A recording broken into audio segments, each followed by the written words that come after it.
শিক্ষার্থী তোমাদেরকে Rangpur polytechnic institute online ক্লাসের পক্ষ থেকে স্বাগতম। আমি উপস্থিত হয়েছি Rezaul Islam, junior instructor electrical, Rangpur polytechnic institute Rangpur. পাঠ পরিস্থিতি, আজকে আমি আলোচনা করব বেসিক ইলেকট্রিসিটি, যার কোড হচ্ছে 66711। পর্ব প্রথম, টেকনোলজি ইলেকট্রিক্যাল, অধ্যায় 2, যার নাম হচ্ছে পরিবাহী ও অপরিবাহী পদার্থ। শিক্ষণফল, এই পাঠ শেষে শিক্ষার্থীরা 1. পরিবাহী, অপরিবাহী ও অর্ধপরিবাহী কী তা বলতে পারবে। 2. পরিবাহী, অপরিবাহী ও অর্ধপরিবাহীর মধ্যে পার্থক্য করতে পারবে। 3. রেজিস্ট্যান্স যে সকল বিষয়ের উপর নির্ভর করে তা বর্ণনা করতে পারবে।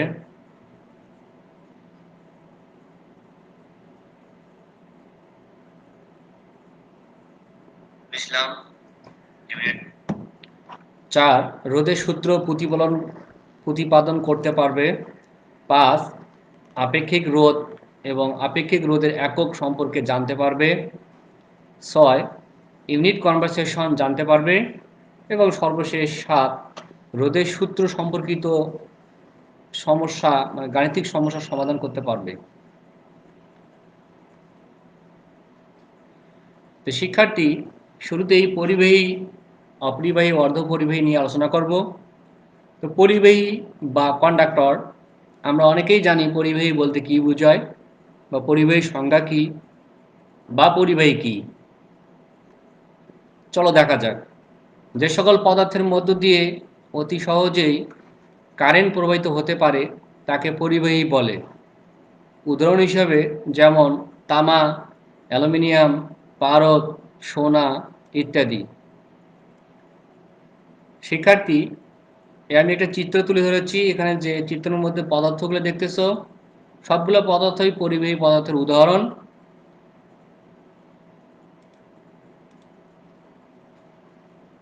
অপরিবাহী বা ইনসুলেটর, যে সকল পদার্থের মধ্য দিয়ে কারেন্ট প্রবাহিত হতে পারে না তাকে অপরিবাহী বলে।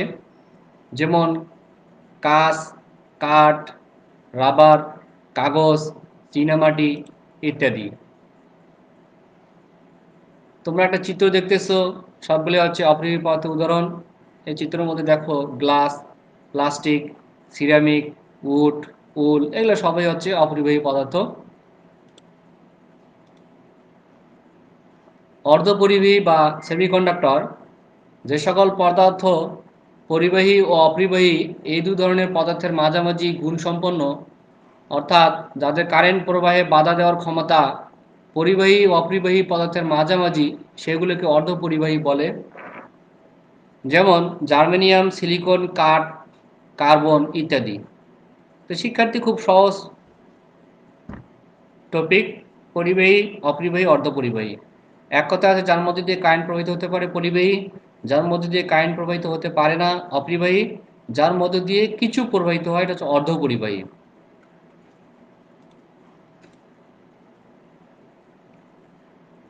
পরিবাহী, অপরিবাহী ও অর্ধপরিবাহীর মধ্যে পার্থক্য নিম্নে দেওয়া হলো।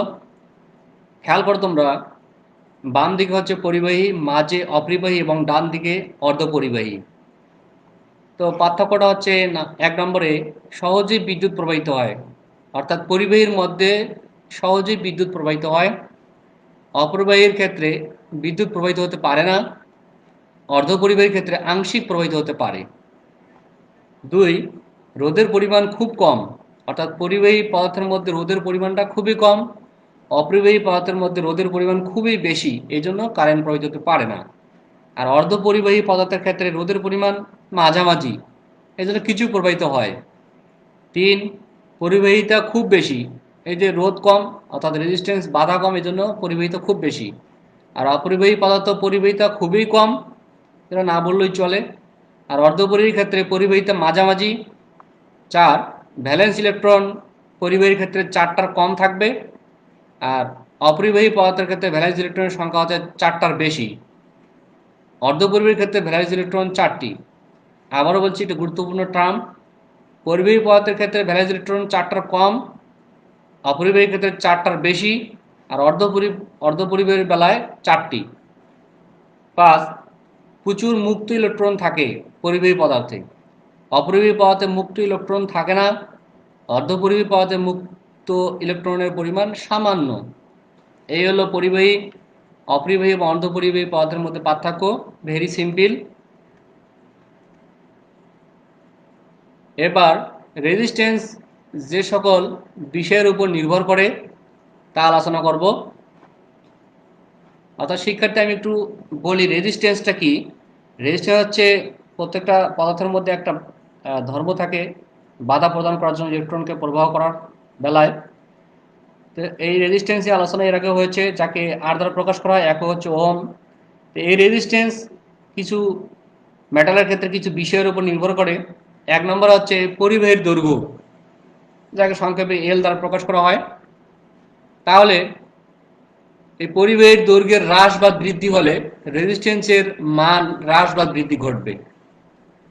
শিক্ষার্থী বিষয়টা একটু খেয়াল করো, নিচে একটা চিত্র দেওয়া আছে, চিত্রের মধ্যে দুইটা ধাতব দণ্ড দেখানো হয়েছে।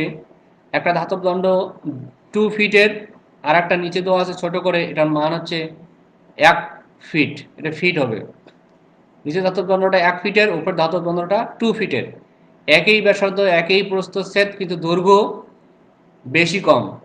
তো শিক্ষার্থী দেখো, 2 ফিটের বেলায় খেয়াল করো, এটা রেজিস্ট্যান্স দেওয়া আছে 2 ওহমস, আর 1 ফিটের বেলায় রেজিস্ট্যান্সের মান দেওয়া আছে 1 ওহমস, 1 ওহম।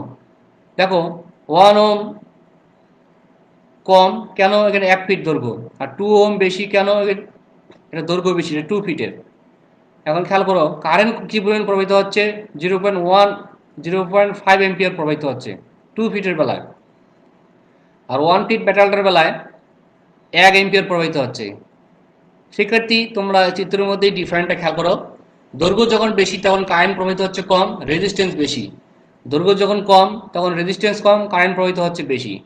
সুতরাং পরিবাহীর দৈর্ঘ্যের উপর আমাদের এই রেজিস্ট্যান্সটা নির্ভর করে। যদি দৈর্ঘ্য বেশি হয় তাহলে রেজিস্ট্যান্স বেশি হবে, যদি দৈর্ঘ্য কম হয় রেজিস্ট্যান্স কম হবে। এবারে 2 নম্বর, পরিবাহীর প্রস্থচ্ছেদ অথবা ক্ষেত্রফল। প্রস্থচ্ছেদের প্রস্থচ্ছেদ বৃদ্ধি পেলে রেজিস্ট্যান্স হ্রাস পায়। প্রস্থচ্ছেদ যদি বেড়ে যায় পদার্থের, তাহলে রেজিস্ট্যান্সের মান বেড়ে যাবে। আর প্রস্থচ্ছেদ যদি দুঃখিত, প্রস্থচ্ছেদ বৃদ্ধি পেলে রেজিস্ট্যান্স হ্রাস পাবে। অর্থাৎ প্রস্থচ্ছেদ যদি বেশি হয় তাহলে রেজিস্ট্যান্সের মান কম হবে, এবং প্রস্থচ্ছেদ যদি কমে যায় রেজিস্ট্যান্স বৃদ্ধি পাবে। তো শিক্ষার্থী এটা বিস্তারিত বোঝানোর জন্য একটা চিত্র আমি তুলে ধরেছি, খেয়াল করো। উপরের চিত্রটা দেখো প্রস্থচ্ছেদ কম, আর নিচের চিত্রটার প্রস্থচ্ছেদ একটু বেশি। অর্থাৎ এটার যে আয়তন ক্ষেত্রফল হবে উপরেরটার থেকে অনেক বেশি হবে নিচেরটার। তো শিক্ষার্থী উপরেরটাতে প্রস্থচ্ছেদ কম হবে, এই জন্য এর রেজিস্ট্যান্সের মান একটু বেশি। খেয়াল করো, আমরা জানি পরিবেশের মধ্যে যদি ইলেকট্রন প্রবাহিত হয়, তো ইলেকট্রন প্রবাহের রাস্তা যদি বেশি থাকে তাহলে বাধা কম পায়, আর ইলেকট্রন প্রবাহের রাস্তা যদি কম থাকে তাহলে বাধা বেশি পায়। এটা নিয়ে আরও বিস্তারিত আছে, তো তোমরা এখানেই যতটুকু বোঝানো যায় বোঝানোর চেষ্টা করো। আমি আবারও বলতেছি, পরিবেশের প্রস্থচ্ছেদ একটা গুরুত্বপূর্ণ টার্ম, রেজিস্ট্যান্স নির্ভর করে এর উপর।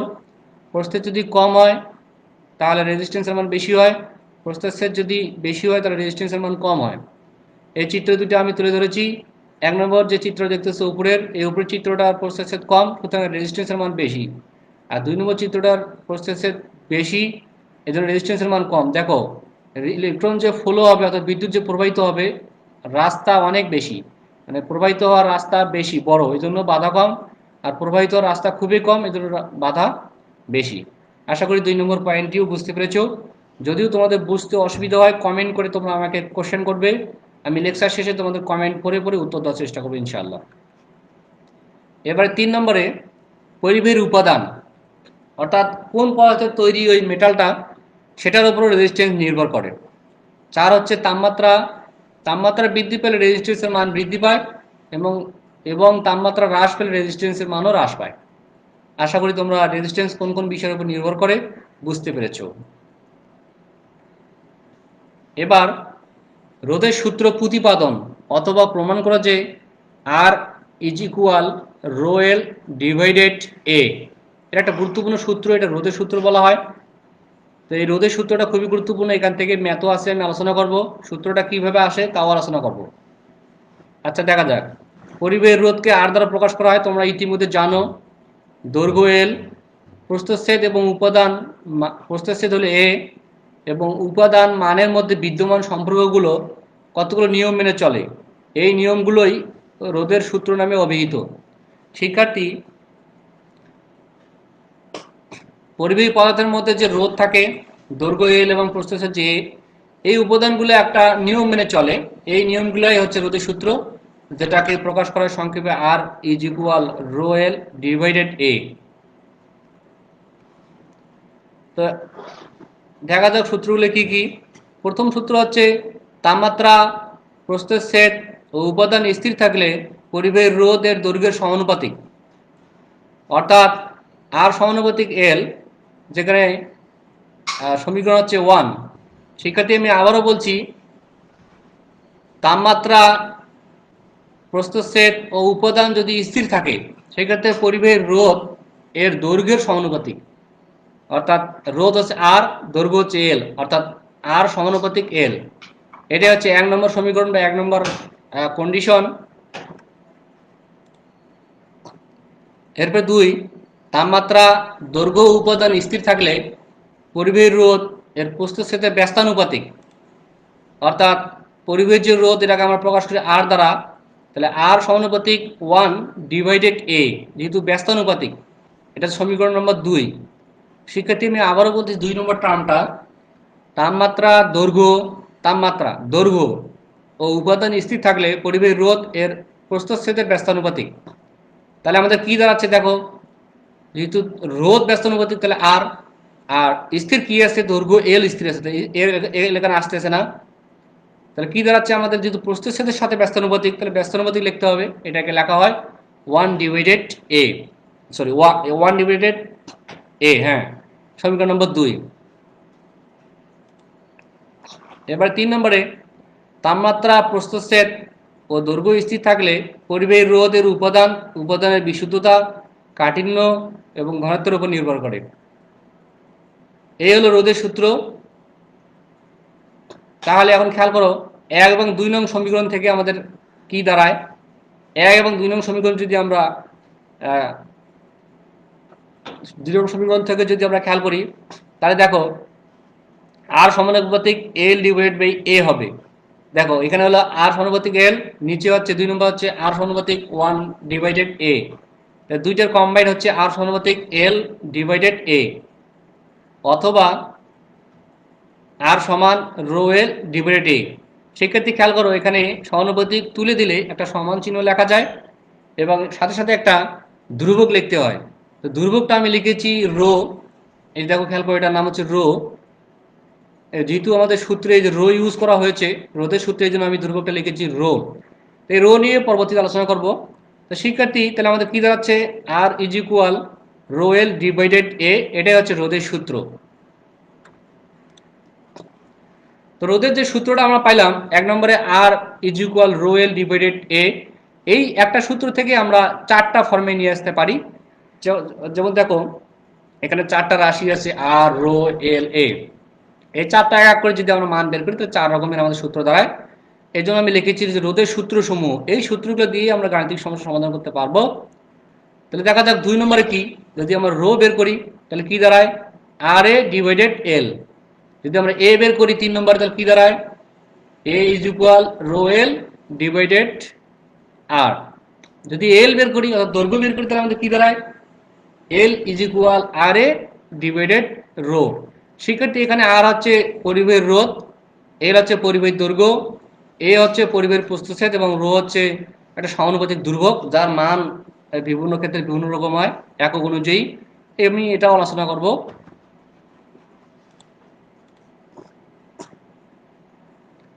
তো শিক্ষার্থী, আপেক্ষিক রোধ বা স্পেসিফিক রেজিস্ট্যান্স একক দৈর্ঘ্যের বাহু বিশিষ্ট কোনো ঘনকের দুই বিপরীত তলের মধ্যবর্তী রেজিস্ট্যান্সকে উক্ত পরিবাহীর আপেক্ষিক রোধ বলে।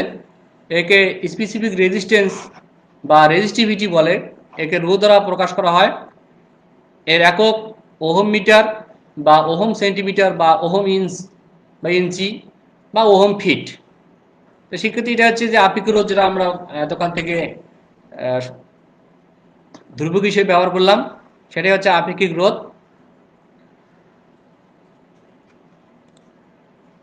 এবার আপেক্ষিক রোধের একক বা ইউনিট অফ স্পেসিফিক রেজিস্ট্যান্স। ক নম্বরে এসআই বা এমকেএস একক। এমকেএস পদ্ধতিতে দৈর্ঘ্যের একক মিটার, প্রস্থচ্ছেদের ক্ষেত্রফলের একক বর্গমিটার এবং রোধের একক ওম। এটা আমরা জানি। তাহলে আমাদের সূত্র যেটা বের করলাম, আমরা জানি রো সমান আর এ ডিভাইড বাই এল। তাহলে উপরের সূত্র অনুযায়ী দেখো আপেক্ষিক রোধ রো সমান কি লেখা আছে, আর এর একক হচ্ছে ওহম, আর এ হলো ক্ষেত্রফল, যার একক হচ্ছে বর্গমিটার, নিচে এল, এল এর একক হচ্ছে মিটার। তো শিক্ষার্থী দেখো উপরে হচ্ছে বর্গমিটার, নিচে মিটার। তাহলে মিটার আর বর্গমিটার যদি তুলে দিই কাটে যায়, তাহলে কি থাকতেছে, ওহম মিটার থাকতেছে। সম্পর্কে সিম্বল দ্বারা প্রকাশ করা হয়, এই যে ওহম মিটার। এটাই হচ্ছে এসআই বা এমকেএস পদ্ধতিতে আপেক্ষিক রোধের একক। তো শিক্ষার্থী আমি অনেক সময় তোমাদের ভাইভাতে ধরতে পারি, আপেক্ষিক রোধের এসআই বা এমকেএস একক কি, তোমাদেরকে বলতে হবে ওহম মিটার। আশা করি তোমরা বুঝতে পেরেছো। এবার খ নম্বরে সিজিএস একক। সিজিএস পদ্ধতিতে দৈর্ঘ্যের একক সেন্টিমিটার, প্রস্থচ্ছেদের ক্ষেত্রফলের একক বর্গ সেন্টিমিটার এবং রোধের একক হচ্ছে ওম।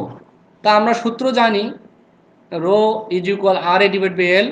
উপরের সূত্র অনুযায়ী আপেক্ষিক রোধ আবার ওই আগের সূত্রটাই। রো সমান কি লেখা আছে, আর এর একক হচ্ছে ওম। আর এখানে যেহেতু সিজিএস এর ক্ষেত্রফলের একক হচ্ছে বর্গ সেন্টিমিটার আর দৈর্ঘ্যের একক হলো সেন্টিমিটার। তা আগের মতোই তোমরা দেখো উপরে বর্গ সেন্টিমিটার, নিচে সেন্টিমিটার।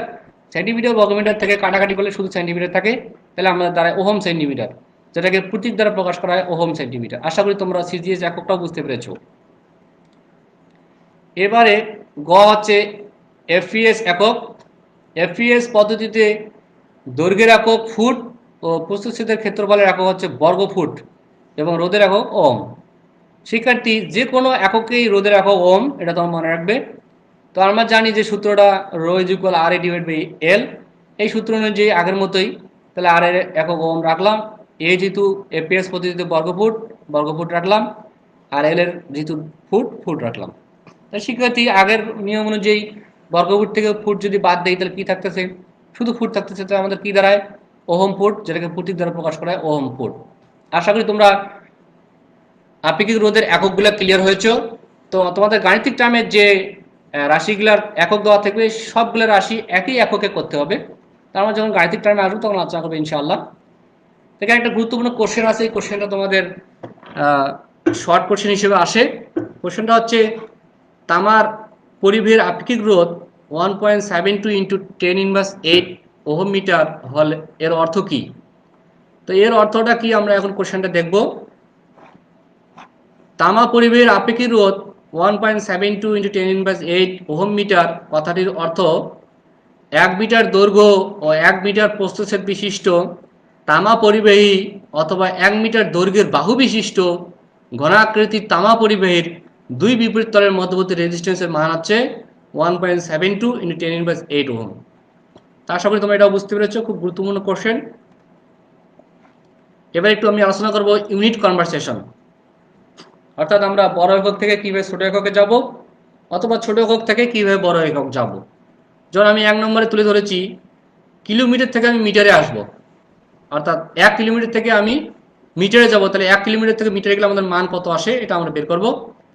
তো শিক্ষার্থী বড় একক থেকে যখন ছোট এককে যাব, তখন ওই এককের মান দিয়ে যে মানটা হয়, মানটা দিয়ে গুণ করব।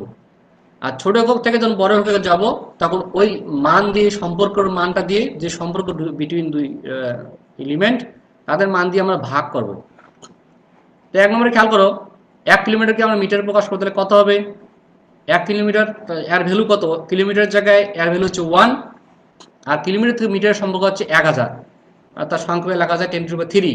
তো এখানে গুণ করলে কত হয় আমাদের, 10⁻3 অর্থাৎ 1000 হয়। সেক্ষেত্রে দেখো কেন গুণ করলাম, এখানে হচ্ছে বড় একক ছোট এককে আসছে, সেই জন্য আমি গুণ করলাম। আর একটা দেখো 2 নম্বরে মেগা ওহম থেকে ওহমে আসবো। মেগা ওহম হচ্ছে বড় একক, ওহম হচ্ছে ছোট একক। তো মেগা ওহম কত মেগা ওহম? 1 mega ohm. তাহলে 1 মেগা ওহমের জায়গায় যে মানটা 1 রাখলাম, মেগা ওহম থেকে ওহমের যে সম্পর্ক এটা হচ্ছে 10⁻6, এই মান দিয়ে মাল্টিপ্লাই করলাম বা গুণ করলাম। তো গুণ করলে কত আসে? 10⁻6 আসে। তো 10⁻6 ওহম। আশা করি তোমরা 1 2 বুঝতে পেরেছো। এবার সর্বশেষ 3 নম্বর, ছোট একক থেকে বড় এককে আসবো, অর্থাৎ মিটার থেকে কিলোমিটারে আসবো। আমি এখানে ধরেছি 1000 মিটার থেকে কিলোমিটার আসবো, তাহলে মান কত হয়? তো শিক্ষার্থী, ছোট একক থেকে যখন আমরা বড় এককে আসবো তখন ওই সম্পর্ক বা মানটা দিয়ে ভাগ করবো। তাহলে দেখা যাক 1000 মিটার, এই যে 1000 মিটার, মিটারের মানটা এখানে আমি 1000 রাখলাম, ভাগ করব মিটার থেকে কিলোমিটারের সম্পর্ক। সেক্ষেত্রে আমরা জানি মিটার আর কিলোমিটার সম্পর্ক হচ্ছে 1000, তাহলে 1000 দিয়ে ভাগ করলাম। তাহলে সেক্ষেত্রে 1000কে 1000 দিয়ে ভাগ করলে হয় মান 1, তাহলে আমাদের আছে 1 কিলোমিটার। তাহলে আমাদের কি দাঁড়াচ্ছে? এটা আমাদের মুখস্থ মান, এই জন্য আমি সহজ মানগুলো তুলে ধরেছি। 1000 মিটার সমান 1 কিলোমিটার। আশা করি ইউনিট কনভারসেশন তোমাদের ক্লিয়ার হবে বা হয়েছে। যদি নাও হয়ে থাকে আমাকে কমেন্টে জানাবে, আমি তোমাদের অ্যান্সার দেওয়ার চেষ্টা করব। এবার আমরা আসবো রোধের সূত্র সম্পর্কিত গাণিতিক সমস্যা। সমস্যা 1 নম্বর, সমস্যাটা একটু পড়ি।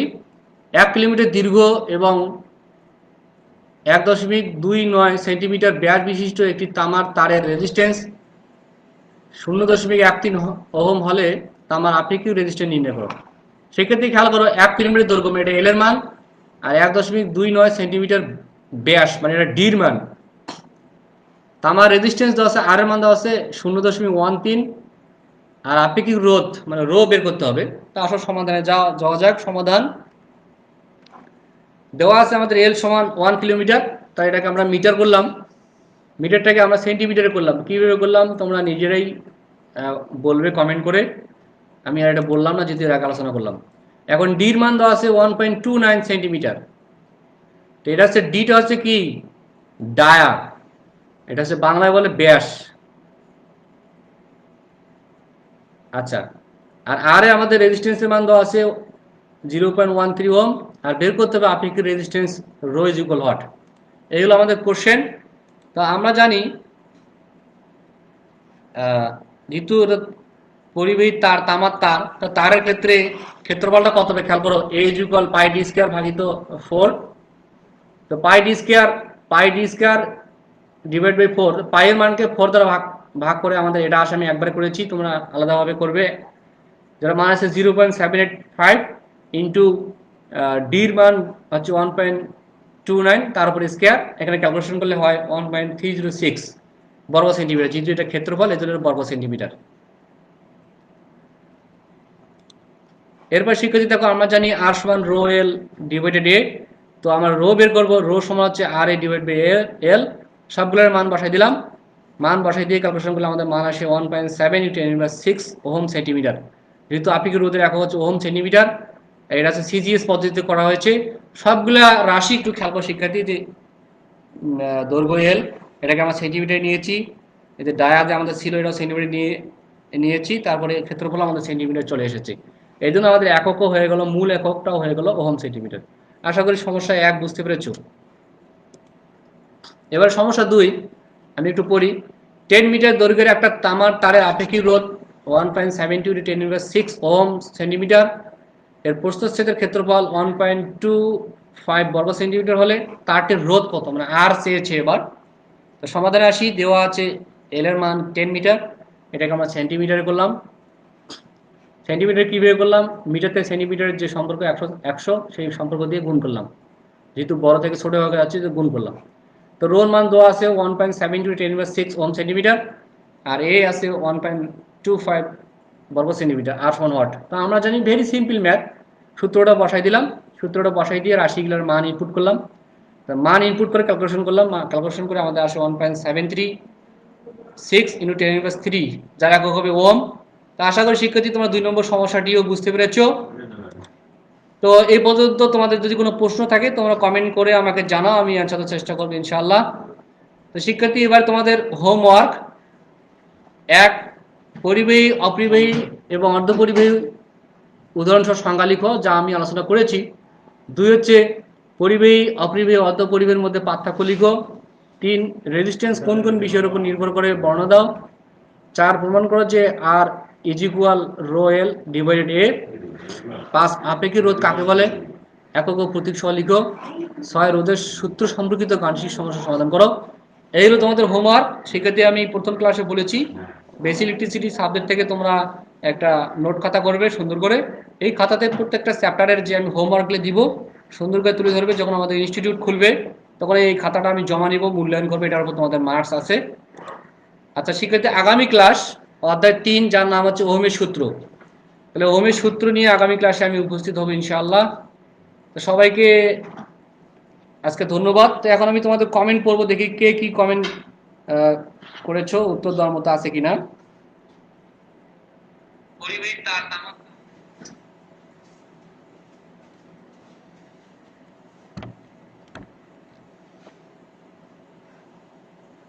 আচ্ছা, হামিম হাসান একটা সুন্দর প্রশ্ন করেছে, স্যার মিটারে থাকলে কি ভুল হবে, সেন্টিমিটার কনভার্ট কি করতে হবে? আমি হাসনা, তোমার কোশ্চেনটা অনেক গুরুত্বপূর্ণ, সবার দৃষ্টি আকর্ষণ করে উত্তরটা দিচ্ছি আমি।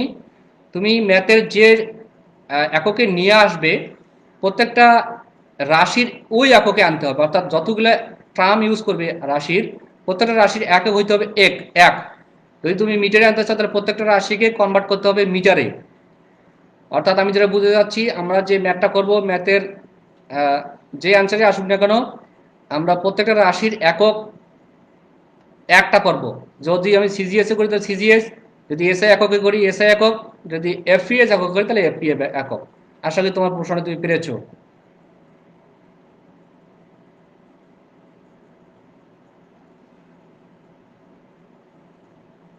ওকে, আজকে এ পর্যন্তই প্রশ্ন ছিল, আর প্রশ্ন অ্যান্সার দেওয়ার মতো নাই। তো তোমরা সুন্দরভাবে বাসায় স্বাস্থ্যবিধি মেনে থেকে পড়াশোনা কন্টিনিউ করো, এই আশাবাদ ব্যক্ত রেখে আমি বিদায় নিচ্ছি। আসসালামু আলাইকুম।